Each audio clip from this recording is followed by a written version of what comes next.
Ang City Population Development Office sa pakipagsumpayan ha Borongan Pantawid Program in Manilampuson nga nagdumarahin kalalakihang tapat sa responsibilidad at obligasyon sa pamilya o katropa session Oktubre 15 ha Barangay Sabang North Borongan City. Ang katuyuanan hini inbase mas halarong pa nga maintindihan han mga kalalakinan anira mga katungdanan ngan papel ha sulod han panimalay, gender equality, family planning, pakusgon ang relasyon han mag-asawa ngan pagpugong han gender-based planning. Ini nga programa inkapartihan padayon nga paningkamot han buhatan nga ig-promote ang family well-being ngan responsable nga parenting hatanan nga barangay ha syudad han Borongan.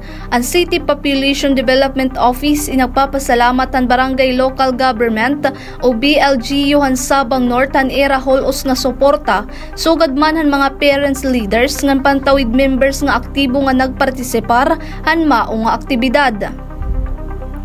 Tika nga syudad han Borongan na Mailing Katubay, Eastern Samar News Service.